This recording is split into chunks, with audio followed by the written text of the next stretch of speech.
Eena Meena Deeka, Diablo, Maga Naga Naga, Jika Bika Rika, Eena Meena Deeka Deeka Day Dai Dominica, Maga Naga Maga Naga, Jika Bika Rika Rambambo, Rambambo.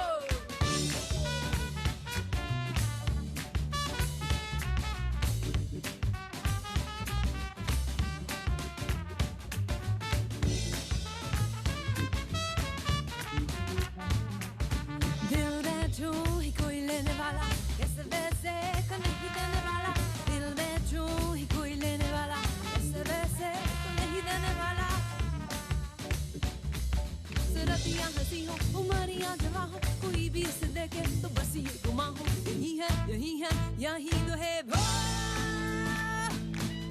Eena Meena Deeka, Diablo, Maga Naga Naga, Jika Bika Rika, Eena Meena Deeka Deeka Diablo, Maga Naga Maga Naga, Jika Bika Rolla Nika Rambambo, Rambambo.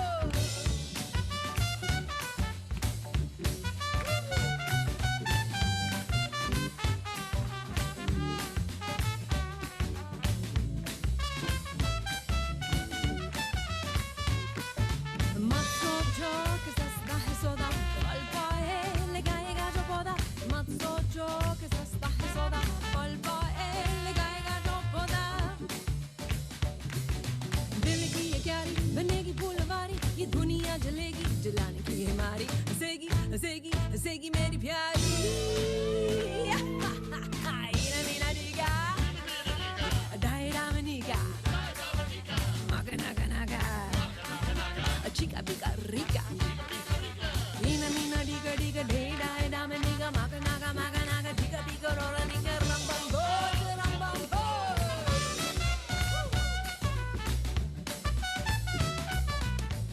Hi, everybody. Welcome to the second half of Bay Nature's Local Hero Awards. My name is Victoria Schlesinger, and I'm the editor of Bay Nature magazine and website. Wow, I just have to stop and say that music is great, and I can't believe that's been missing from my life, but I've been educated. So on Sunday night, you may have joined us for the first part of our Hero Awards, during which we recognize the inspiring contributions of Wendy Elliott, Clay Anderson, Emma Lewis, and Jose Gonzalez. This evening, we'll have our second half of the awards event and recognize TV reporter and environmental journalist Doug McConnell. And I want to, actually before I move on, recognize and say thank you to all of our sponsors whose names you saw scrolling through while you were getting situated, and our VIP ticket buyers. Thank you for supporting this event. We couldn't do it without you. Some brief housekeeping. If you missed Sunday's presentation and would like to see it, go on the Bay Nature website, baynature.org, and just look under the tab for Local Hero Awards, and it's all recorded there. You can watch it anytime. It's not going anywhere. And second bit of housekeeping, if you look at the bottom of your screen, there's the chat function. Please feel free to use that for chat, shout out, say hello, react. If you want to ask a question, use the Q&A function at the bottom of your screen. And I will check those later on in the program. It'll keep your questions from getting lost in the chat. So chat for chat and Q&A for questions. The way we'll work this afternoon is Doug and I will talk for a while, and then we'll have about 15 to 20 minutes at the end of our conversation to take questions, and we'll try to get through everybody's questions. And feel free to enter them into the Q&A at any time, and we'll get to them all at the end. So let's see. Now, without further ado, I am pleased to introduce this year's Bay Nature hero, Doug McConnell. Doug is an on-camera TV reporter and environmental journalist who has been in Bay Area living rooms since 1983. But most notably, and what most of us know him for, was the show that he was host of since 1993. Bay Area Back Roads, he did that for 15 years with Cron 4. But then in 2009, he launched a new show called Open Roads with Doug McConnell, Exploring the West. And he did that for KQED, KTEH, and now for NBC Bay Area. So please give your warm virtual welcome to Doug. Thank you, Doug, for being here. I am so thrilled to be with you, Victoria, and I'm at the Brower Center, the David Brower Center, the fabled David Brower Center in Berkeley. I want to thank the great team here for hosting me. This is not actually my living room. This is the theater. And it's just, it's wonderful to see you, literally, and look forward to actually seeing you in person one of these days again. Yeah, no kidding. Well, listen, I was thinking for our conversation how I'd like to start by acknowledging that many of us have looked to you for decades for ideas for creating our own journeys, our own explorations of the Bay Area and of California, and that many of us really don't know your journey. So I would like to start early on, as early as 5 years old, and ask you to share the memory that you shared with me and expand on it about when you were 5 years old or younger and sitting on the steps of your home in Southern California and taking in the environment around you. So could you just share that experience and then also tell us a little bit more about your early engagement and experiences outdoors? Oh, Victoria, well, thank you so much. That's such a, that's wonderful. You know, 5 years was only a couple of years ago for me, so I can remember it very easily. Yeah, I was born. My family is now 6 generations of Californians, and when they first came to Northern California, my great grandfather and family came to Northern California, the Sacramento Valley. Actually, my grandfather, my mother's father, was born in Brentwood in Contra Costa County in 1883. Wow. But when I was born, right literally at the end of World War II, we were living in Santa Monica. So my earliest memories in life are being in the backseat of my mom and dad's car, maybe with my brothers or just maybe with me and my mom and dad. And we were, you know, we were backroads people, outdoors people, and we would explore, go to the beach, which was not too far away, and up to the mountains, Mount Baldy, San Gabriel Mountains, 10,000 feet in the distance. I could often see it with the snow, and we could go up and visit the snow or just go over the hill out to the Mojave Desert. And we had all these wonderful places within easy reach of us in right there. And then occasionally we'd take longer trips and go way up to the Sierra Nevada, to the east side of the Sierra or Yosemite or places like that. So I just fell in love with the world around me as a little boy. And when I was born, there were, I think I mentioned on Sunday, there were about 9 million or so, maybe a little bit more than that, people living in California. And so between Santa Monica and Los Angeles, there were farm fields and creeks that were running and places I could go with my grandfather, my dad, and see bunny rabbits racing along. And, you know, it was a magical world, and the air was pretty clean. And so I just remember sitting on my front doorstep at 5 years old from the house we moved when I was 5 from there.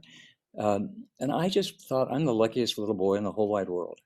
Look where I get to live. Look at the places I get to go and see and touch and feel, and my mom and dad and family that love me. And I was a very lucky kid. I knew it, and all these years later, I really was. And so, you know, we continued with those journeys. And we moved to Fresno when I was 8, and that was great because it was right in the middle of California. That means we could go everywhere, and we did. And particularly in those years, you know, we could go right up Highway 41 into Yosemite, and I felt as if I grew up in Yosemite. I had that park all to myself. I believed it was my own national park. You know, we're very, very lucky. So I grew up with all these experiences all over California and the West with my mom and dad, getting to fall in love with the natural world, with our history, with our wonderful environment. And I was hooked. I was really, really hooked. And then I was also though, having been born in right at the end of World War II, I saw so many places that I loved be transformed. You know, as California, its population exploded, and progress is our most important product. And we were paving over those streams and creeks that by the time I was 10 years old, all that stuff was gone between Santa Monica and Los Angeles. So I was really aware of just how vulnerable all these places are. And that's sort of fueled I think my life all these years later. Yeah. Are there, that's always an interesting perspective. And I think many of us with different friends, family over the years have heard that story of, I saw these places and they've changed. That being said, are there, since we're talking about Southern California and Central California, are there places there that you would still go back to, that you yearn to go back to, that you would, you'll see here, I'm trying to mine your extensive knowledge of places that we should also we also get to know you. I'm not going to let that opportunity. Oh man, Victoria, I would just say, you know, if I'm thinking about that geography of the world, of Southern California, and you know, and the Mojave and the Sierra Nevada and the Central Valley, there are really lots of places to go, despite all the transformation and changes. And you know, certainly, you know, the big places that, you know, you may well know quite well, Sequoia and Kings Canyon National Parks, up to, you know, the backcountry there, you know, hike into the backcountry to the great wilderness areas of Sequoia and Kings Canyon, but, you know, go to the giant sequoias, just off to Mineral King, which Walt Disney was going to develop. And that was stopped by people who cared about it. That's sort of at the southern edge of Sequoia National Park. Takes you right literally to the doorstep of the backcountry. It's magnificent place. Just be careful the marmots don't eat your inside of your engine when you park your car. They like to go for the salt, I think, on our interior engine adornments. And then in the San Joaquin, Sacramento valleys also have still wonderful places to go to kind of evoke sort of a history there. Actually, one of my favorite spots is not a natural spot, but it's a human-made spot. I also care about human history. And if you're going to Fresno, be sure you make a stop at the Forestieri Underground Gardens.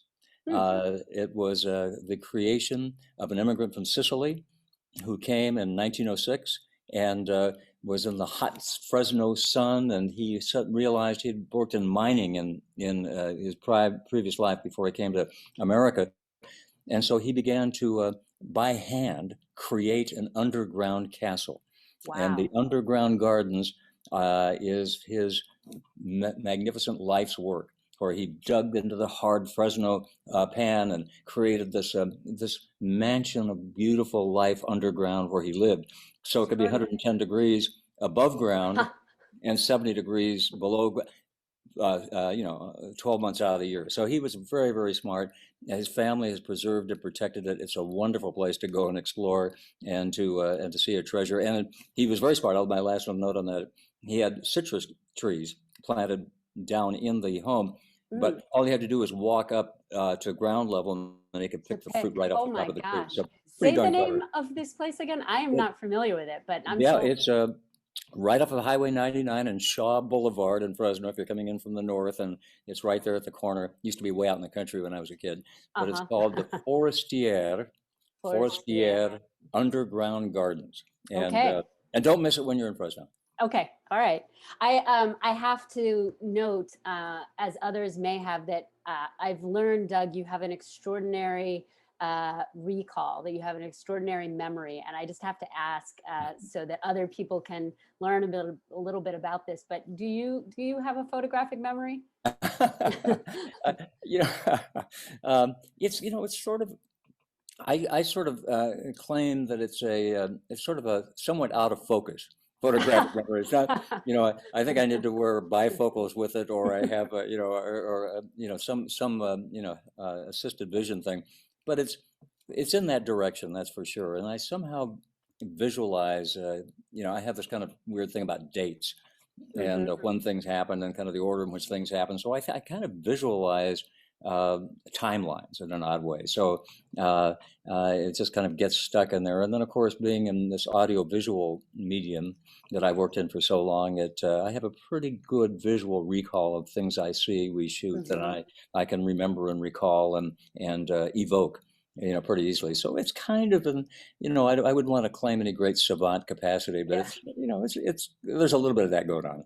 Well, we have all benefited from it, I can say that.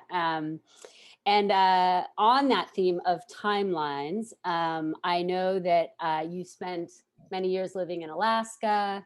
You did some really interesting work for the Carter administration. You started a family. And I'm going to leapfrog over all of those pivotal life events. Yeah, that's right. Just move right to that stuff. Right to Bay Area Backroads, because I do think that that's where many people were introduced to you. And I just, could you start off just by telling everybody, for those maybe who don't know, what that show was about and what you were achieving there?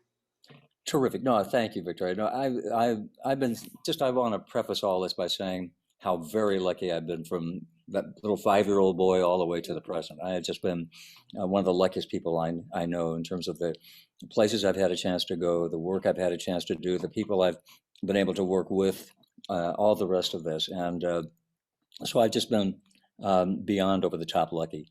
And in 1993, Jerry Graham was the founder of Bay Area Backroads. He and his team started Bay Area Backroads in 1985, the same year that my colleagues and I started a show that some older of you may remember called Mac and Muttley with a little dog. That's a whole series we did and got syndicated all over the world. And Muttley was the star. I got just the speaking lines, but I was quite happy to be the second banana there. But that show had come to an end, and Jerry was leaving Channel 4 as the host of Bay Area Backroads. And so I was asked, would I come and be the host of that show? And, it was a highly coveted thing. Jerry had done a wonderful job, and I loved the show, and it was something I would love to do, but I really felt a little hesitant to do it because he had, big shoes to fill. And so I thought about it, but I just thought, well, let me just do my best to do what I can do. It'll be different than what Jerry did. But so I was thankfully invited to come. Started in 1993. My production partner is a man named Carl Beidelman, and Carl was the executive producer, and he and I became sort of the Bobbsey twins, kind of recreating and doing Bay Area Backroads then with a wonderful team. And Carl and I, by the way, still work together with the little company that we have that produces the Open Road on NBC. And so we've had this 26-year working relationship. And again, I get so much credit for stuff that Carl and everybody else I work with really deserve to get. Right. And so anyway, so Carl and I started working together. And Backroads, the idea behind Bay Area Backroads was to shed a light on the great treasures and the natural, historic, cultural treasures of the Bay Area and Northern California, and also beyond. So 90% of what we did was right around the Bay Area and or Northern California. We had a kind of a broad definition for what what Northern California was. I claimed everything from UCSB north all the way to the Oregon border as being Northern California. And some might argue with me on that. Right. But anyway, that was Northern California as far as we were concerned. And then we would about 10% of the time we'd go further afield.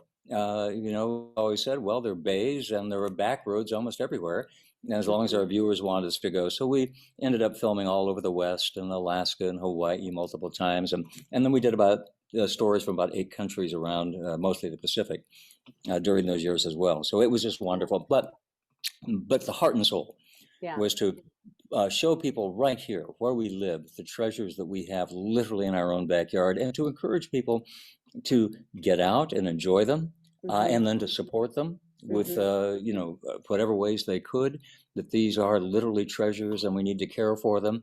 And so we had lots of adventures. We did stuff about history and nature and the great multicultural mix of who we are here in Northern California. And it was just it just was endless. And people would say, so we did that, my team and I did that for almost 16 years. Yeah. before the show came to an end in 2009. And the show was on the air, by the way, 24 years from the time Jerry started to when we ended it, because the recession came along and some other things happened. But that was as far as we could tell, the longest running regional field produced program in American broadcast history. Wow. And it, hopefully it meant that we were doing an okay job and people were willing to watch us, and we did, hundreds and hundreds of programs. Yeah. But really it showed the interest people have and the care and passion they have for this place that we live in, and that Bay Nature has us learn so much about and appreciate and acknowledge. So that's what that show was. And Victoria, and people will come up to me all the time, they still do, say, I saw this thing, didn't you ever run out of stories? And of course, the answer to that is no. I mean, for every, and I'm sure you're this way with the work you guys do with Bay Nature, you go out to do one story, and then littered all around it are about 10 others that you think, oh gosh, I want to do those. And so it was an ever receding, and still is to this day for me, an ever receding horizon of things not yet done that I hope I have 3 or 4 lifetimes to pursue. Okay, then I have to ask you, so what are some that you didn't do at places, people, organizations that we should all know about, but you haven't told anybody else, but you're going to tell us? Oh, yikes. Yeah, what have I been keeping secret? Maybe. Over time. I've tried to be pretty transparent. Now that's a really good question. I might have to get back to you on that. Okay, one. fair enough. But I think what I would say is, what I've found in doing this is that it was fun to go see new things and learn new things, and for me this was sort of a continuing education, and it still is. I get to go out and learn new stuff all the time, and that just fuels me, and I try to pass along some things I find out to other people. But I'm really selfish. I get to learn all this new stuff, and try to be as generous with it as possible. But one thing I discovered is how wonderful it is to go back to places that you think and yet go back with a different perspective, a different insight, something you're looking for, and then see it in a whole different way. And do I have another second? I'm rambling too much, so you cut me off. No. I keep getting. No, I do want to ask you about. Because this bleeds right into it. So the show wrapped up, Bay Area Backrobes wrapped up, and then you launched a new show, Open Road, and the show is different though. It really has the environmental focus, and could you just speak to that, sort of why that transition from looking at the Bay Area, Northern California, and all of its, from all these different facets, culture, food, art, to focusing more on these deeper stories about the environment? Good question. So in about 2015, NBC Bay Area, I had friends down there, said they had a time slot on Sunday nights at 6:30 between from the end of the NFL broadcast by NBC, the network, to the beginning of the NFL's new season. There was roughly 30 weeks between the middle of January, usually, until September, where they had a time slot. Would Carl and I like to fill it with something? And we thought, well, yeah, we'd love to, and there's sure lots of things. So anyway, we came up with this idea that we then had underwriting support from our various and sundry parks, open space, conservation partners all over the region to help us pay for the production of the stuff. But I really wanted to say, if we have this opportunity, let's put the spotlight really on our efforts to preserve, protect, and enhance our natural world, and make it accessible to everybody. To make these places of ours to heal. The stories about caring for nature and stewarding nature, because we depend on a healthy ecosystem to thrive. All of us do. And then make those places accessible, so that not just those who can afford to go there, but everybody can go for their health, their well-being, their pleasure, and to put the spotlight on the big efforts to deal with climate change and all these other topics. I thought that would be a theme I would love to pursue, and then we've been doing that now. This is our 7th season of kind of with that sort of a focus and those many different chapters of that focus. I just, there's sort of a core passion for me. Has been since I was a little boy, but in those years you skipped over, rightfully so. But in other places, I've been sort of working at the intersection of those topics for that entire time in different ways over the years. And so I just feel very fortunate that we've had this opportunity to get out and put the spotlight on that, not the breadth of Bay Area backroads, but more of a focus in terms of what we're trying to accomplish here. Yeah. And so, also, I'd also say partly because it wasn't in the media, it wasn't in the television landscape any longer. And so we wanted to do something that nobody else might be doing, that we thought would be of help to the public and be a source and be of value. So that's trying to fit that niche as well. Yeah. And you're doing this this programming during a period of extraordinary change. Climate change has arrived in California. We are living it with wildfire, with drought.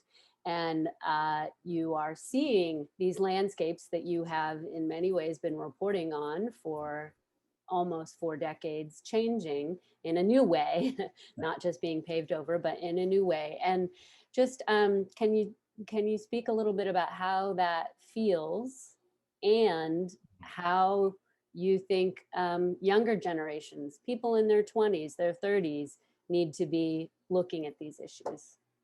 Yeah, well, climate change, as you say, is upon us and racing towards us like an out of control freight train.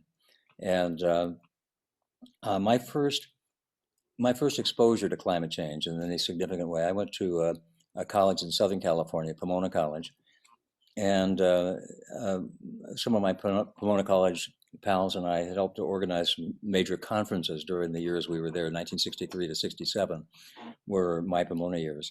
And in about 1966, one of the conferences we organized brought to the campus an old Pomona grad named Roger Revell. And Roger was one of the early, advocates, I should say, for our understanding that the climate was changing in the direction that we all see now. And so having a chance to talk to him, spend a little bit of time with him, really opened my eyes to that topic. He, I think, played a significant role in mentoring Al Gore, roughly that same time. Al's younger than I am, so, so that opened my eyes, and that was 55 years ago. And so it's a topic I've been aware of, following in a variety of different ways. There's been storytelling about it, ever since.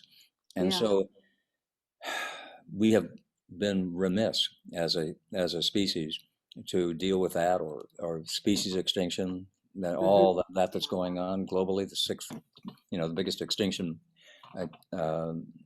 episode since the asteroid crashed into Earth 66 million years ago.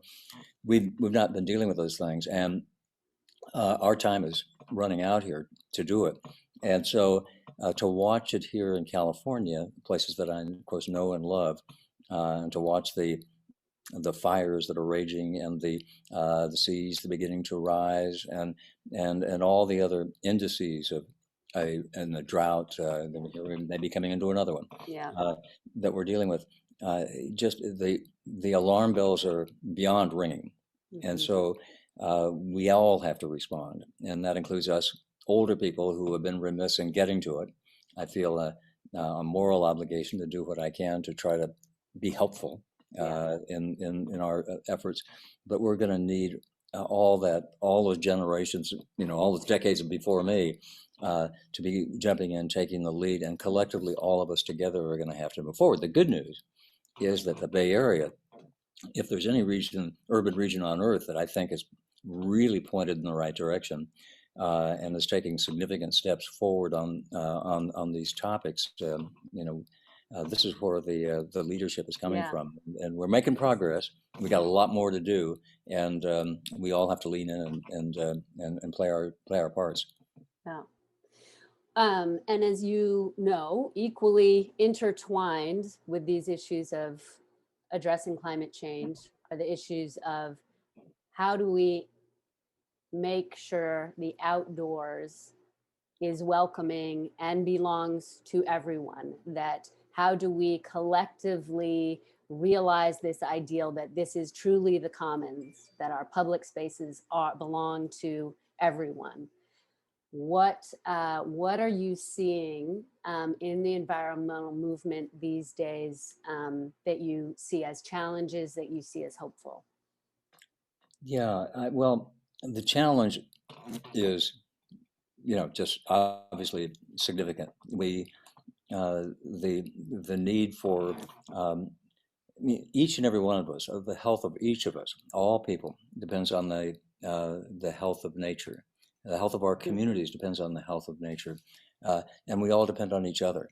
There's an ecosystem of those of us who live here in this biosphere, this thin little biosphere on the spaceship Earth that's floating through the darkness. For all life we have ever known, and most likely all life in our lifetimes we ever will know, are right here.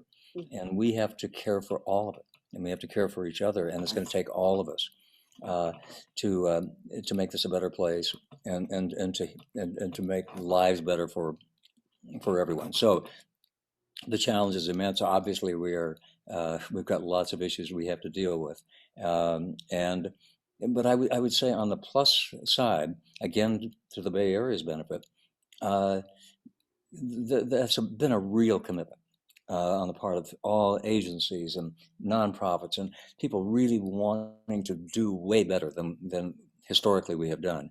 And so there's many good things going on. And again, I think we are pointing in the right direction, much more to be done. But there are lots of particular programs that are being implemented. And I think that the focus is right, the goal is right, the intentions are right. And then we have to learn how to be better. The pandemic, of course, people rush to the outdoors. And I just my honor all of the public land agencies that suddenly had to handle this rush onto their trails and their outdoor spots when we didn't know what this pandemic was about, how to do it safely for the staff, for the people who come, and yet if you look a year later, the response has been enormously valuable and successful with all kinds of challenges. And I think what's come clear with a gigantic exclamation point to everyone is that these lands are essential to our public health. They are part of our public health system, and they're central to it. And we need to, with as more people have come out, been introduced to this world, hopefully they're going to stay engaged. We'll keep people involved. Hopefully we can use this silver lining from this year of the pandemic tragedy to be an inflection point where we really are able to say to the public and have the support, we need to invest more than ever in enhancing these lands and improving these lands and finding ways to making them more and more accessible and to everyone. But again, are there any specific projects that you want to shout out that you feel hopeful about, that you've had a chance to report on or hope to report on? Yes, that will help achieve those goals? Yeah. Oh no, absolutely, Victoria. There's a bunch of things going on, and one of our more recent programs. In fact, it's going to be on this coming Sunday at 6:30 on NBC Bay Area. We're going to do a rerun of it. Is I think one of the great success stories hiding often in plain sight, and that is the work of the East Bay Regional Park District and many other partners with great public support to take the shoreline, the urban shoreline of the East Bay. In this case, we focused from from Oakland down near the airport, Martin Luther King regional shoreline, all the way up to Point Pinole. To take that shoreline, that if we were visiting here 50, 60 years ago, that shoreline was to a very large extent landfills, dumps, abandoned industrial properties. It was derelict, and it was causing environmental harm, and there was very little public access to our shoreline. And so, and the great fact that I always love to quote that Bruce Bayart, who's done so much work in Richmond with the Richmond Trail systems, with lots of other partners, is that in 1964, in Richmond, that now has what, 15 miles of accessible public shoreline. I was just walking on some of it today before coming to have our conversation. Well, 15 miles now in 1964 had 64 feet of Wow. accessible public shoreline. And if we'd had this visit again in those years, 1964, let's say we had a conversation in 1964 and say, well, what's the future of the East Bay shoreline? We would be, both of us, hard put to imagine what has come. A string of pearls, parks connected by the Bay Trail, with more parks coming all the time. A brand new one just on the other side of University here, across from Sylvia McLaughlin Shoreline Park. There will be a new additional park coming, in the summer or sometime very, very soon. We do a little sneak preview of that in our show. Oh, good. The John Sutter Regional Park, right by the Bay Bridge. It just goes on, and new things being added all the time. So that's those are parks right in the backyards of neighborhoods that otherwise. And so we have to make it more and more and more accessible. So there's programs to enable people to get to those very places that are now open. That inspires me, and there's a whole bunch of other things, but that leaps to mind. Yeah.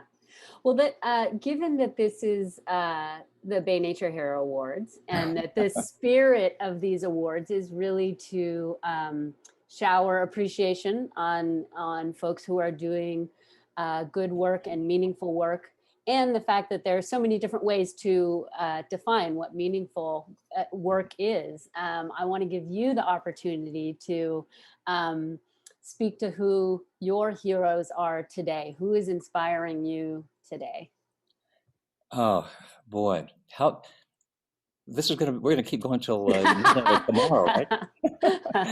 I think I love this quite, because I think that's the whole part of the heart and soul of why I'm so, I know the challenges are huge. I don't want to be Pollyannish, but I am hopeful for this region, and hopeful for this region providing guidance, as it has historically, to conservation and preservation and restoration and a better future for that biosphere we talked about.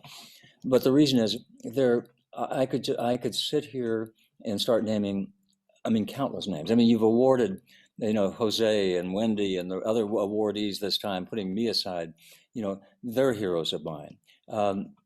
But Bay Nature's a hero of mine, and all the staff and the board and the what you do to create this critical capacity that we all benefit from and enjoy and need in our information ecosystem. That's kind of heroic. And then I would say, we've done this current open road series, not back roads, though lots of people there too, of course. But just by the end of the season, we'll have done a total of 73 programs right here, just with this tiny little staff that we have. But literally every single person we feature in that show, I honor and I'm inspired by. And that's, I think, what encourages me. When I get down sometimes, especially during the Trump years, I'd wake up in the morning and get depressed, and then I would head out into the field and spend the day with unsung people, to by and large doing inspirational work in all kinds of ways. Yeah. And I think we really have to honor and celebrate that. We are the beneficiaries of an immense amount of work. If I have a second, though, I do want to say, let's not forget the people who came before and who set the table for what the rest of us are having had the opportunity to do. And a couple of them just jump to mind real quickly, and cut me off if I'm going too long again. But I think of, one Bay Nature Award program we did a bunch of years ago. I had a chance to introduce one of my, stand up and introduce one of the awardees, who's one of my dear friends and heroes, and he turns 101 in June, and that's Dr. Marty Griffin. Dr. Marty Griffin, who's instrumental in, among many other things, saving the Marin and Sonoma coastline, creating the Audubon Sanctuary in Tiburon, and endless work on the Russian River and so forth. One of his, somebody who helped mentor him as a doctor, but also one of the greatest conservationists in American history that very few people really know about, and that's the late Dr. Ed Wayburn. Ed lived to be 103. He died in 2010.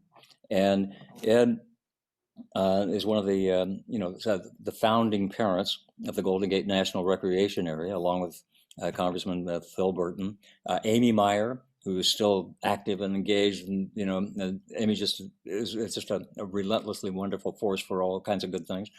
The three of them, Ed was involved in the creation of Redwood National Park, Point Reyes National Seashore, Alaska, where I was when he was working up there in the 70s, 103 million acres of land up there. When Jimmy Carter signed the Alaska National Interest Lands Conservation Act, biggest land conservation act in human history, 1980, just before Reagan and Watt walked in.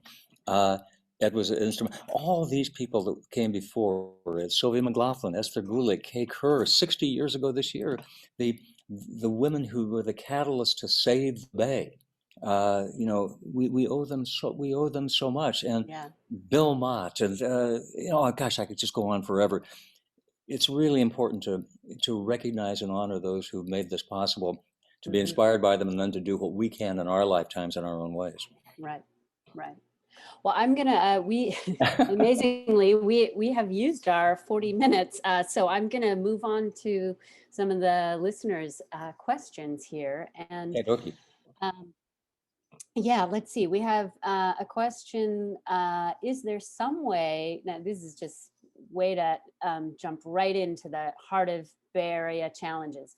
Is there some way to stabilize the population of the Bay Area? Is there really such a thing as smart growth? Will growth ever end? And that's, how do we balance the desperate need for housing and the desperate need for open space? Yeah, well, I mean, it's, probably smarter people than I will need to all of us figure this out. But we need to. I don't know if we can corral the Bay Area or we can corral California. I know these are, as I said, when I was born, there was roughly 9 million. Now we have about 40 million in California. I mean, just think of that. When I was born, the population of California was not much larger than just the 9 Bay Area counties, and so that growth is really hard to control in a nation like ours and to manage. But we can't be slurping across the landscape. We need to protect our natural assets and work with nature. And so I think the answers are somehow and to be just and equitable. We have these complex challenges. I do think it has to do a lot with infilling. I know that's we need to find ways to get out of vehicles and transport ourselves in other ways, and so I think that's sort of where we need to be going, and then we need to integrate the natural world with that world more and more and more and more, so that we are living in more of that kind of an urban ecosystem that is more sustainable, and huge challenge, but we've got to get moving. In some ways, we are. I hope that you, if not this season, next season, do a program about that. I would love. That would be fascinating. I'd love some guidance, and I'm wide open to ideas and to learning. It's the best part about this kind of job, right? I mean, we're not the people with the answers. We get to ask the questions and listen to those who do have ideas. Yeah, the real stars in our show are the people who we feature, and they're the ones who actually have something to say. I'm just sort of trying to get out of the way of good people doing good work and who have good stories to tell. Although, here's another great question, because I know you do also have good stories to tell. Would you describe one of your great wildlife encounters while creating backroads or open roads? Oh my gosh! And again, any chance one might include a mountain lion? Well, there was one. I've got so many of those because I've been so lucky, and I'm a huge nut about getting out with wildlife. Of course, my years in Alaska and other parts of the world. I do have a whole bunch of stories, but I'll tell a personal one real quickly, and it really is a mountain lion story. Now that you raise it. One of my mentors and people I love dearly, by the name Bill Wheden, was my dean of admissions to Pomona College, and we became very close, and to his family over the years there and beyond. And my wife and I were married. Kathy and I were married in the backyard of his home in Carmel Valley. Wow. His wife Betty, and Bill died in 2001, and we scattered his ashes in places he wanted us to do it. But about 5 years ago, I was with a couple of my college buddies, and we were down having a little reunion in Carmel Valley and seeing Bill's family, and wanted to take a hike up in Andrew Malera State Park, which is right in Big Sur, which is one of his favorites. And his daughter, Sarah, said, "There's some final ashes. Could you take some of the final ashes of Bill up to the place you guys know he loved so much and leave them there? He'd really appreciate it." So we took Bill, his ashes, and we took this wonderful hike up to the top of a hill, top of a mountain in Andrew Malera. We could see the entire Big Sur coast to the south. It was a perfect day. We could look to the north. The lighthouse was right there. It was just sensational. We found the spot with views in all directions that Bill cherished so much. We had lunch. We scattered his ashes. And on the way back down the mountain, I knew the area a little better than the other guys, so I took him down a little trail that led us to the Carmel River and then back to the parking lot. And as we were walking along the road, we saw an animal ahead of us on the trail, and we stopped and we just watched. And we couldn't tell what it was, quite because his back was turned and it was in the shadows. And then it started to move, and we started to move slowly, and we were just fascinated. We didn't talk, didn't say a word to each other, didn't get out our cameras. And then it became clear that was a young mountain lion, or maybe a female. And she walked a little further and then went up into the brush above the trail to the left of us. So we said, "Okay, let's wait." Right. Didn't want to walk beneath that. But with about 2 minutes later, and this is all sort of like a 5-minute thing. It's like it went on forever. She came down, the light, this perfect afternoon light, that kind of golden light, and she paused and gave us a full, side view with the tail and that Wow. gorgeous color in that light. And I, honestly, Victoria, she almost turned to us and winked, and then went off to the river, and we didn't see her again. And it takes my breath away. That was sort of a gift from Bill. I was going to say, yes, and that's an extraordinary story. Thank you for sharing that forever. Yeah, that nature is healing in a lot of ways. Boy, no kidding. Even to this very day, all these years later. Let's see. Let me see. Here's a lovely question. What are some of your favorite books that you've read lately? Sometimes I find myself always reading about climate change, environmental science. What do you like to read for fun? Boy, well, there is a good question. And my wife, Kathy, can tell you I have hardly any time to read, especially during these seasons. So I am looking forward someday to maybe slowing down a little bit. And because what I'm really missing, there are some things I'm missing with all the great gifts I have, but I would like to have just more time to read. I feel quite unread, these days. But I'm reading all kinds of publications. I'm reading all kinds of news. I'm reading all, and in my work. Yeah. But just that sitting back with a book to read. I will say this: I'm sitting in the Brower Center. Somebody who is a dear friend of mine, Galen Rowell, the great adventure photographer, and his wife Barbara. And I had occasion just the other night to be thinking about them. They died in a plane crash on their way back to their home in Bishop in 2002. Yeah. And somebody had asked me to recommend a book, and I said, I would recommend reading The Big Open. And The Big Open was a book that Galen Rowell, Conrad Anker, the great, mountaineer, found Mallory's bones on Everest.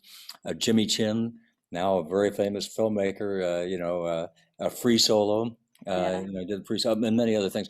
And Rick Ridgway and Galen went on this incredible journey to the most remote portions of Tibet in search of an endangered animal there. And that was Galen's last.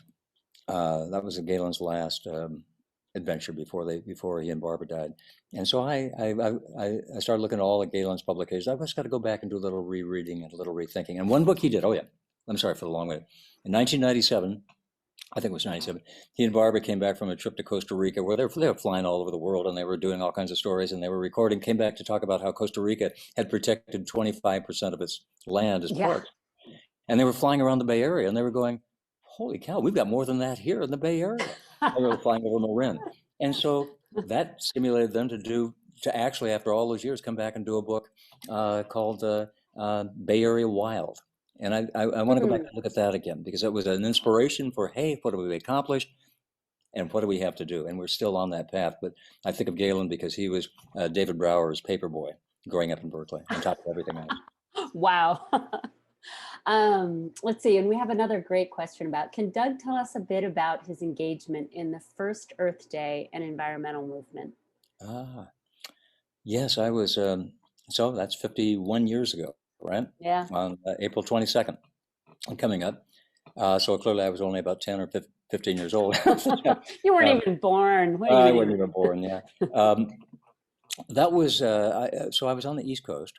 I've been working at California, and then I was flown back to, when I come back and help a college pal of mine and some folks at Harvard and MIT and an architectural firm, Cambridge 7 Associates.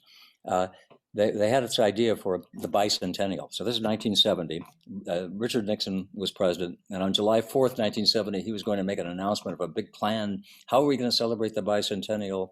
And some of the major cities, Boston, Washington, Miami, and Philadelphia, were all competing to be the sites of world fairs for the big bicentennial. Well, Cambridge 7 had actually done the pavilions at a couple of our world fairs, Montreal in '67, and and they decided the World's Fairs were not really a great investment for urban communities. They tended to be, except for Seattle in 1962, they tended to be, cost lots of money, didn't leave things behind for the public. And so we had this idea for making the entire Eastern Seaboard a celebratory party, but to set some environmental goals, to clean some rivers, to work on high-speed rail, to really say, look, let's use this bicentennial as a time to achieve some great things for the environment and for our communities, and then we can do celebratory activities, that are kind of along the way, but not the big old fair. So I went to work on that, and my job was to run up and down the Eastern Seaboard and campaign for this and try to convince the Nixon administration that our idea was better than, and that's right at the time of the first Earth Day. So of course I got to know all those guys, and I was working on. So we were all kind of in this world, and it was this moment of you felt like something great was being born. In many ways, something really was great being born, and and that led from there to many of us doing all kinds of other work, but that led to great environmental achievements even under Richard Nixon. Who wasn't an environmentalist particularly, but he was a wise politician, at least up to a point, and supported environmental legislation that has transformed our lives in lots of ways. Yep. Let's see. Here's I'm gonna take this question, which I think is kind of a nice. For those who have not lived in the Bay Area for 40 years and haven't had the chance to explore so much, somebody asked, besides the main national and state parks, where are some other nature areas you'd recommend for someone newish in California? So that's just a nice softball. Where do you want to send us? Oh my God. Well, look in your neighborhood. Here we have the Bay Area has, if you're living right here in this region, the Bay Area, we've protected more land than any major urban region in the country, perhaps the world, right here. And so I would look, on your shoreline. I would look on your hillsides. I would look right nearby. And the great thing is we have many assets of nature nearby. And so there are many places to go. One I think of it, although it's a national park, but I've spent a lot of time in support of the work of the John Muir National Historic Site and the John Muir Land Trust. And there's a brand new property there that we sort of opened to the public last fall, or you can go to so go to Martinez, go tour around the John Muir home and the grounds there where he lived and raised his family for 30 years, and So that's fascinating history, and you can talk to, learn about John Muir and some of the issues around his views about race. All these things are important for us to grapple with and learn from and improve on, and then walk in his footsteps. And because land that he had owned, his big ranch, family ranch, is right up on the hills, and you can take these wonderful trails up on the hills, see where he would walk with his children, Helen and Wanda. The land that doesn't look much different now than it did when he died in 1914, that he'd recognize if he were up there. And then now, because of a new land purchase by the John Muir Land Trust and many other folks are leaning in, the park has been expanded, the national park's being expanded. Wonderful. And they purchased a ranch right next door, the Almond Ranch that Muir used to walk on. A gate has now been opened, and you can walk there on the hills of Contra Costa County on miles of Bay Area Ridge Trail and connective tissue up there, and just go almost forever. That's a backyard gem that has history attached to it and that we can easily reach. But I would just look right where you live and say, what do I have nearby? And then just start making little journeys. Those are both really good suggestions. And we are sort of wrapping up here with our time together. So I really want to thank you, Doug, for the work that you do to inspire us all to think more about nature, to get out into it, to explore it, and also for being who you are, somebody who is naturally full of gratitude and humility, and that inspires and sparks in all of us to do the same. So thank you so much for what you do and for spending time with us. Victoria, thank you. I just, first of all, I just am so honored because I have such respect, for Bay Nature and for the community of people who are plugged in here and whom I love, admire, and respect. And to receive this award and be in the company of the others this year is really, really touching to me. So I'm just very grateful, and I love our connection. I love what you're doing, and I just look forward to playing whatever role I can play. And try. Each morning I get up to say, well, first do no harm if I can. Try to do good, and I'm looking forward to working with all of you. So thank you, and thank you for this opportunity just to gab. It means a lot to me. No, I always really enjoy speaking to you. Thank you, Doug. Thank you. So I also want to thank everyone for attending today. This concludes this year's Bay Nature's Local Hero Awards. I want to thank the other recipients who spoke on Sunday: Wendy Elliott, Clay Anderson, Emma Lewis, Jose Gonzalez, and then of course Doug McConnell. We want to thank our sponsors, who you're seeing some of them now. You really truly make this possible for all of us to be here. For our VIP ticket holders, thank you. And of course, everybody at Bay Nature who works really hard to make this happen, for months and months of preparation to pull this off. And if you value all of this and want to continue to support what Bay Nature does, please consider visiting our website, baynature.org/donate, or even better, tell a friend who doesn't know about Bay Nature yet to check us out and get involved and see what we've been doing. So thank you, everyone. Please have a safe, restorative spring outdoors, and we will see you there.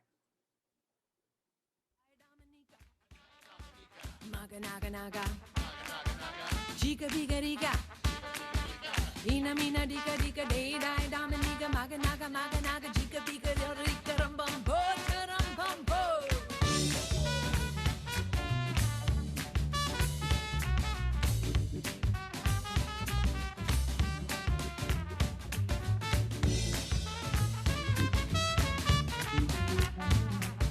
Dil de tu hi koi lene wala es vese kan hi dene wala dil de tu hi koi lene wala